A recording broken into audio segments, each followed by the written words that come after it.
Hello and welcome to the Unique CPA with your host, Randy Crabtree.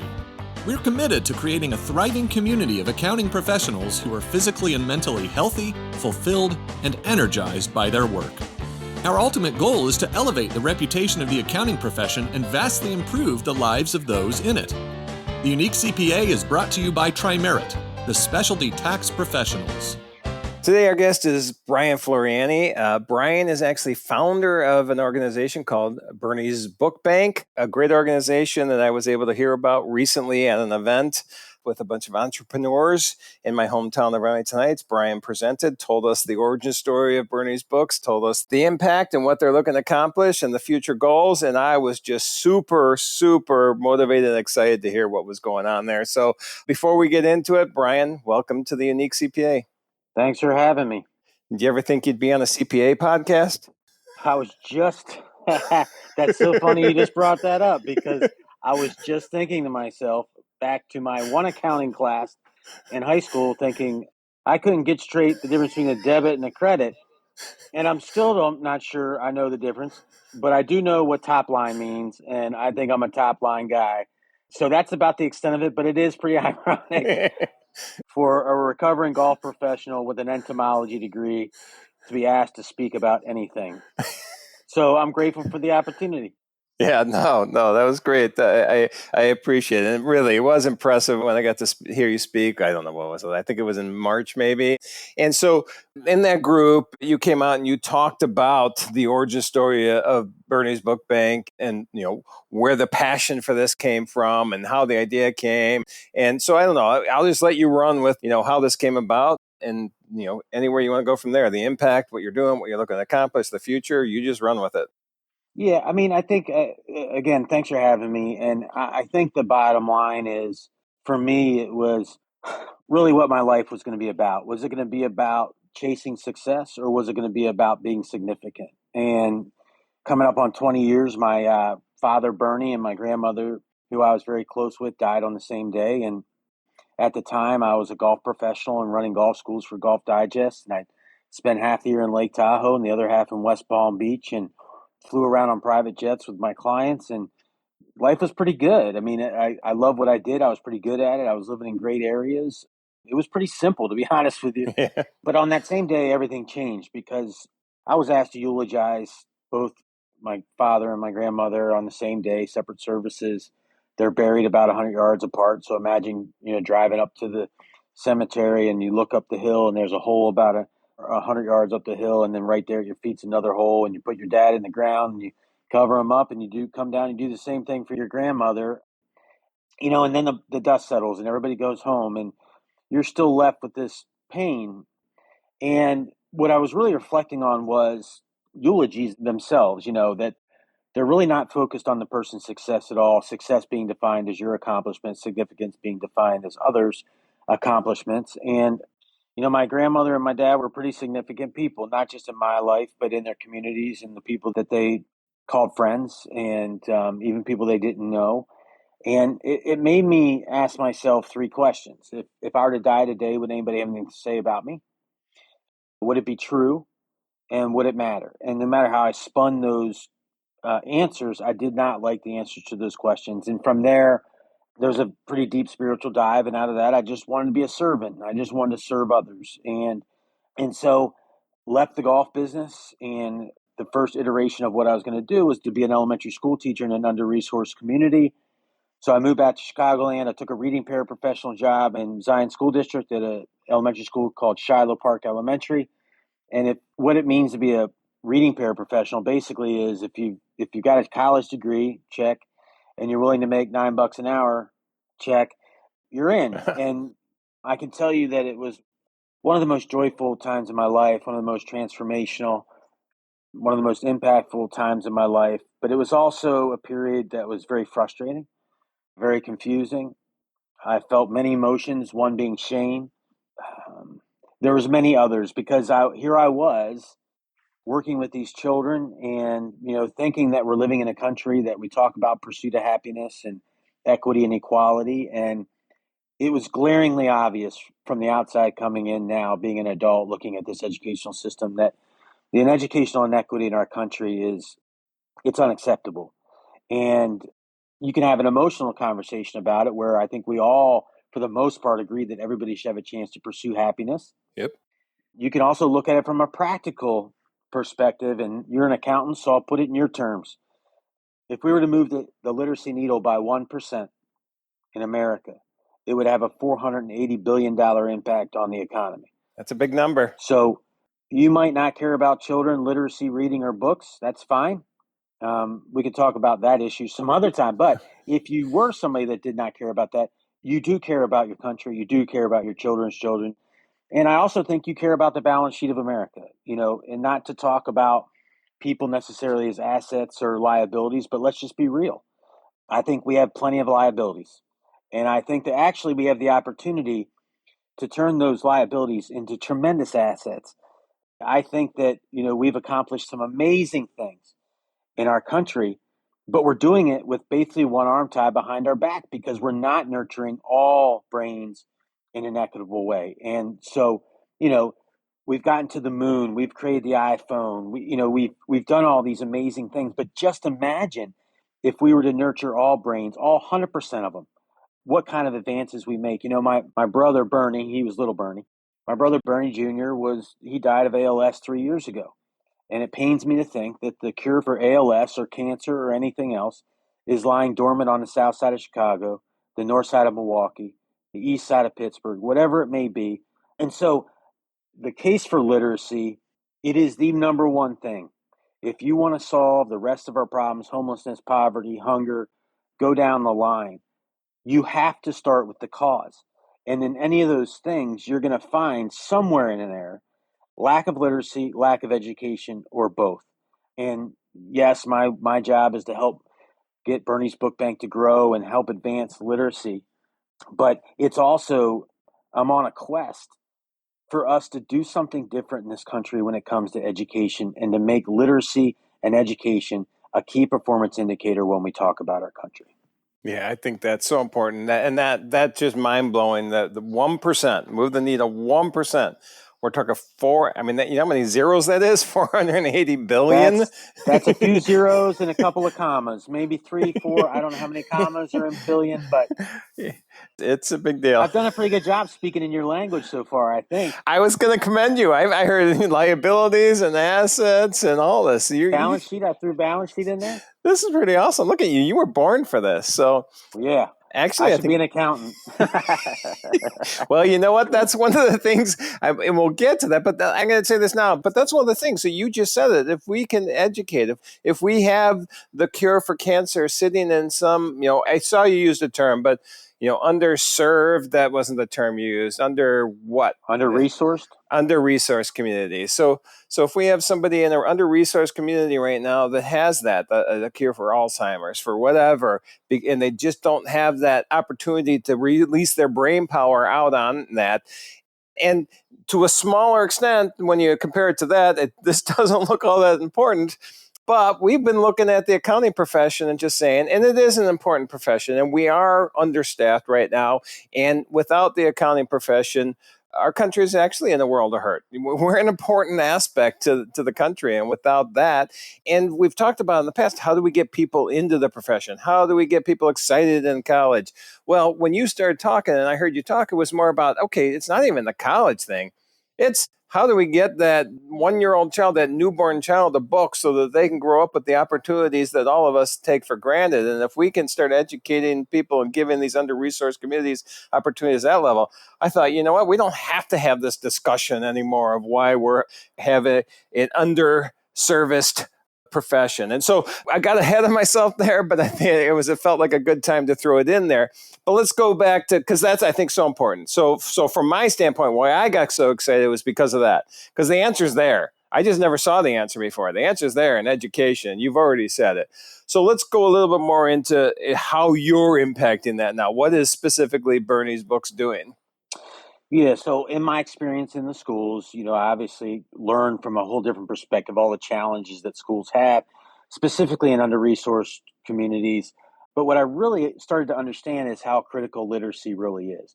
When you're 5 or 6 years old, you're not going to remember this, but it's not like you learn how to read and look to your buddies and be like, oh my gosh, fellas, our life just completely changed. And if we did not have this skill, we're in a world of hurt. No, you just go on to the next thing. But when you enter back in the school system now with a different perspective, an adult's perspective, you really start to fully understand just how critical it is. And so through that time, I'm learning what the different variables that make up the literacy equation. And I'm going to overgeneralize just a bit, but I would put them into two buckets. One, variables we can't control for, where you're born, who you're born to, educational level of your parents. We can never control for that. But variables like book ownership, which have been proven over and over again by tons of incredible research, how critical book ownership is, and I'm talking about in-home libraries, to reading readiness and reading proficiency, it is absolutely critical. And then what I saw firsthand were children who, by the way, were willing participants, and they were so excited to be reading and wanted to go home and read, and we were telling them to go home and read. But we knew, Randy, there were no books in the house. We knew that nobody was taken to the library. It doesn't matter why. Even in the school where I was, we had a library, but you could check books out from the library, but you couldn't take them home because if they didn't come back, they just couldn't afford that. And so here was apparently the solution in 21st century America. Teachers lined up at a copying machine, copying off pages of a book, stapling it together, giving it to children, and expecting that to inspire children to read. And I reflected on my life in growing up in a home with books. I reflected on my children's life. My children had books like many others before they were even born. And of course, I did research around the country around other models trying to get books in the hands of children, but none of them satisfied four words for me. And that was effective, efficient, scalable, and sustainable. And so in December 2009, the best time in history to start a nonprofit. You're an accountant, so you'll laugh at that joke. We know. Yep. We started Bernie's Book Bank on my credit card for $5,000. And the objective was very clear from the beginning. We were going to build an ultra-effective, metropolitan-based children's book bank model that was effective, efficient, scalable, and sustainable, and one that we'd replicate in every major city in the country where we were needed, which unfortunately is everyone, and where we were welcomed. And so we're now 15 years old.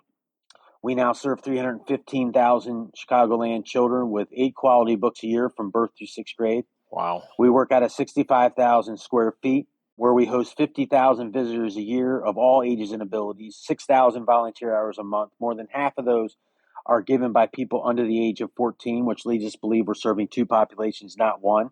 We're serving the children we serve, and then we've created a high-impact, safe place for young people to make service a habit from a young age and also build perspective for them. And to bring it all home, and you'll relate to this as an accountant, we do it all for $1.50 a book, all in. That's all in. And I think you'd agree, Randy, that you'd be hard-pressed to find a book at a garage sale for $1.50, let alone move it. So we're excited about that, but we're just getting started. We've now launched in Milwaukee. We've got the Suncoast of Florida in our sights as location number 3. And we're just at a really exciting time where we've created a model.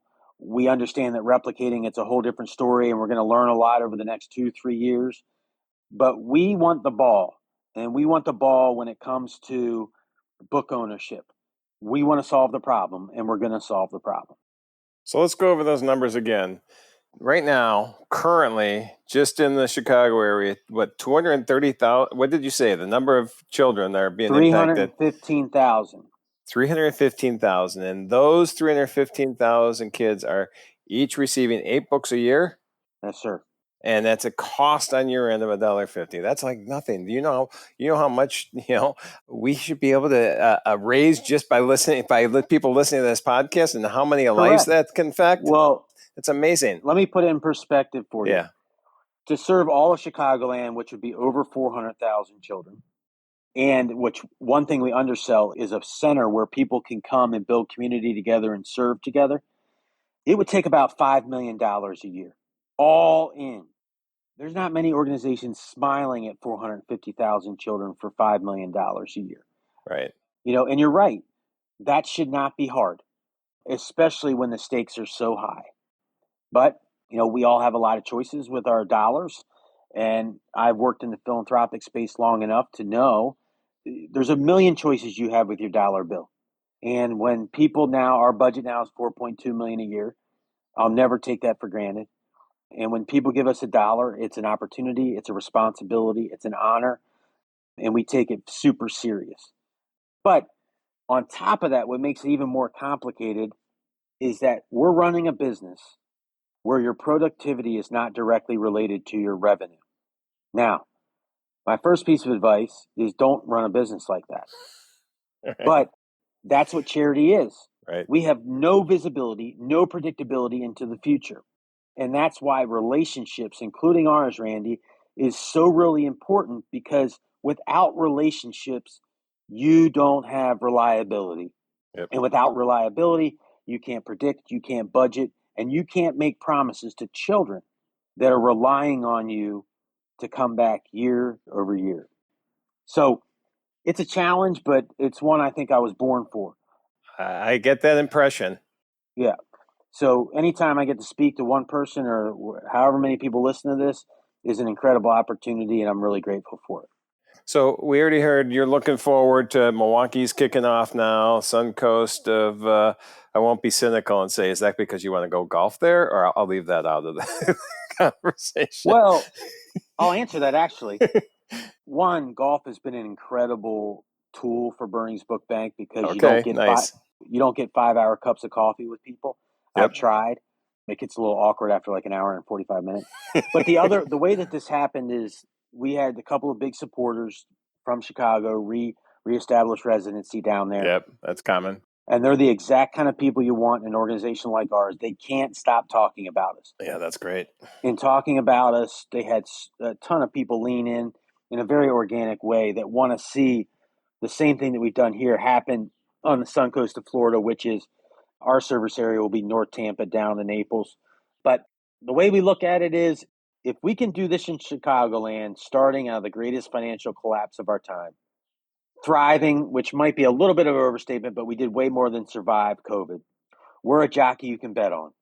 We can't wait to keep running, and we will.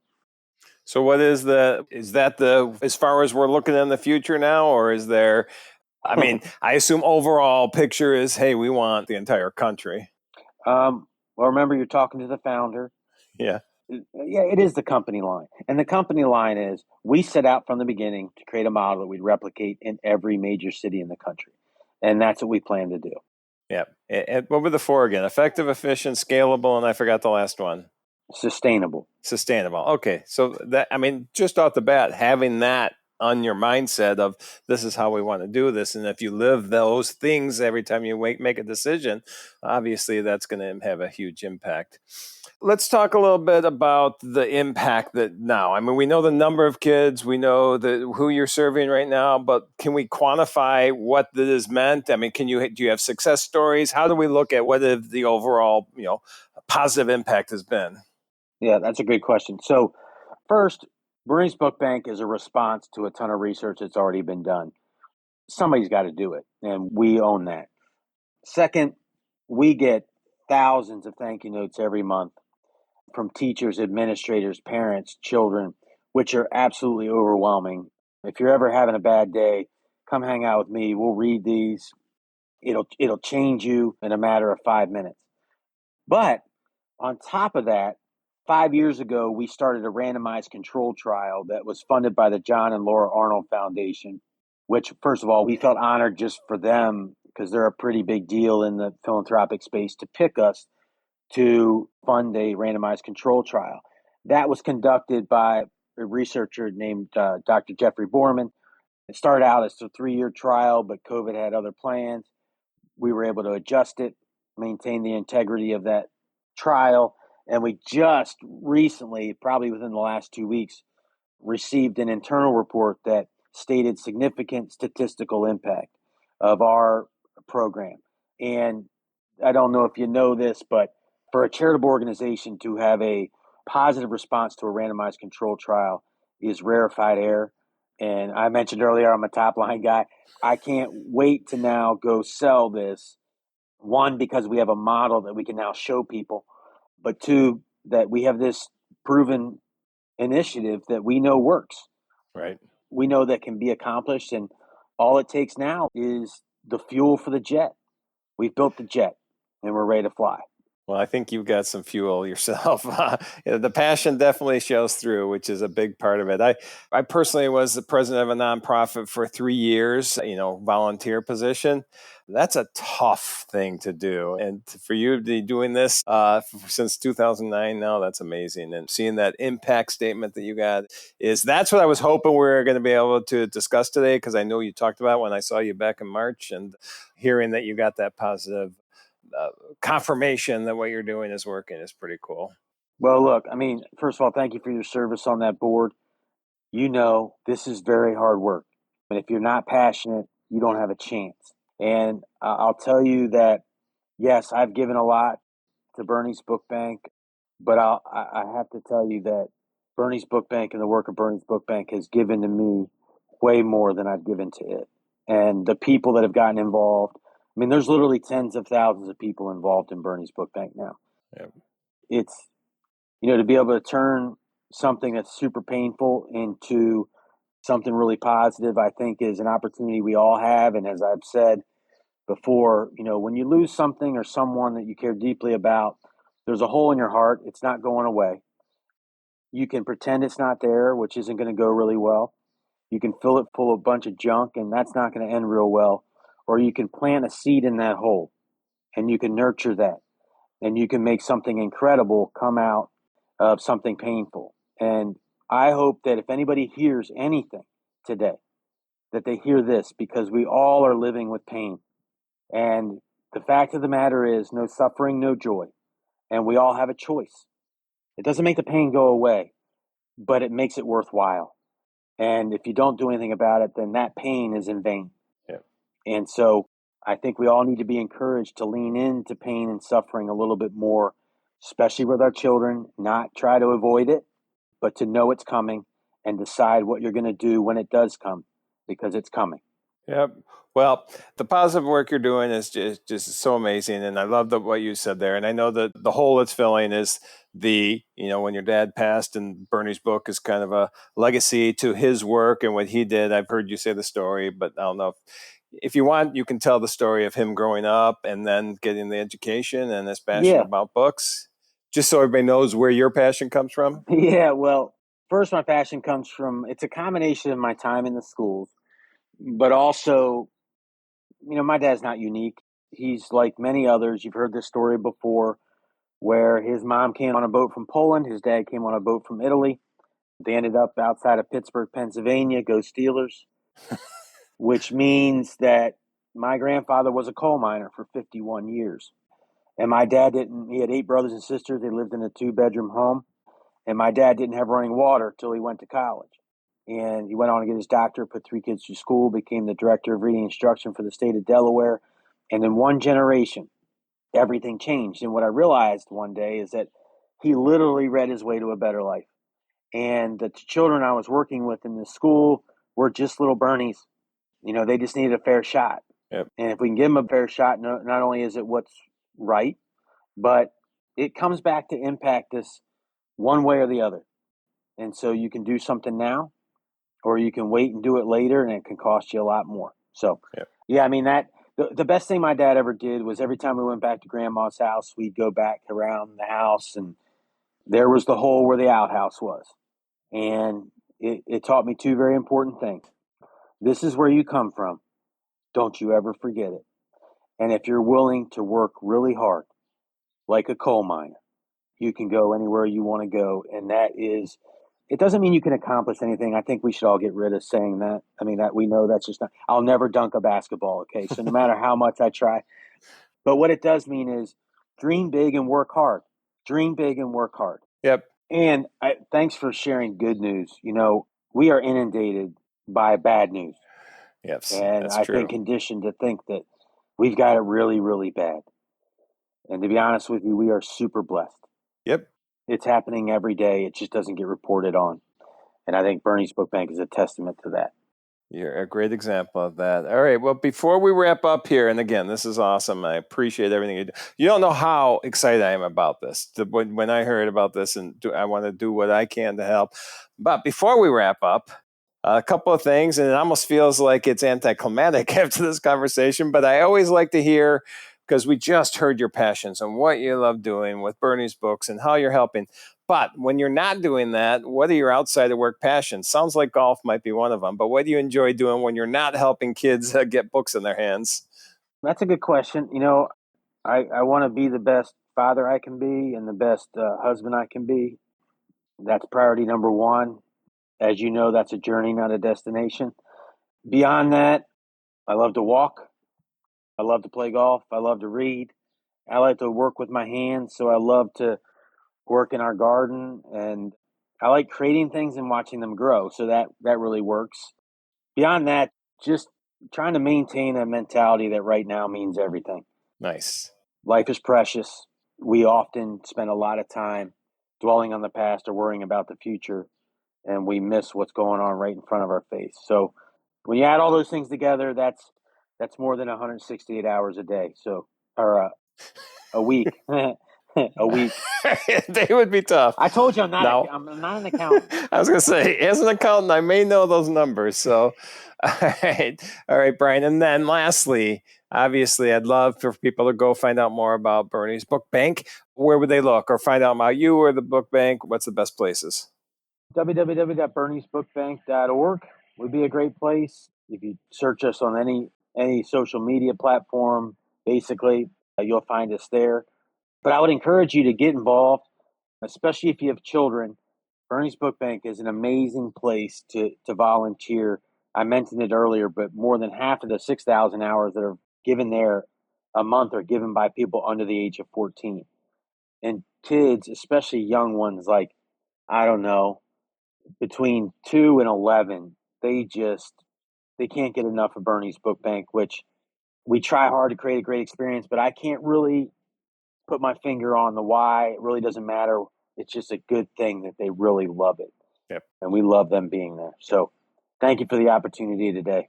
Well, Brian, thank you. I appreciate you being here, and I'm looking forward to seeing where this goes. I'm going to obviously do everything I can to help out and be involved as much or as one you guys will let me, I guess, too. So. All right. Well, I don't forget things like that.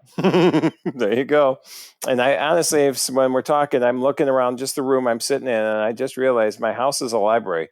I mean, there's 5 books sitting right there. I look over to my right, there's about 20 books sitting over there. Behind me, there's books. If I go in every room in my house, there's books. And it's something that I've always just taken for granted. And there's people that just don't have the opportunity to take that for granted. So anything you could do. If people are listening today, I highly, highly, highly, highly encourage you to follow the link we'll put in the show notes, find out more about Bernie's books, and donate if you feel at all possible to do it. You have any possibility of doing that. Thank you so much, Randy. It means a lot. Thank you for joining us today on the Unique CPA. You can find the show notes for today's episode and learn more about TriMerit at theuniquecpa.com. Remember to subscribe and leave a 5-star rating on your favorite podcasting app. And join us next time for more expertise and insights on the Unique CPA. ProfessionalProductions.net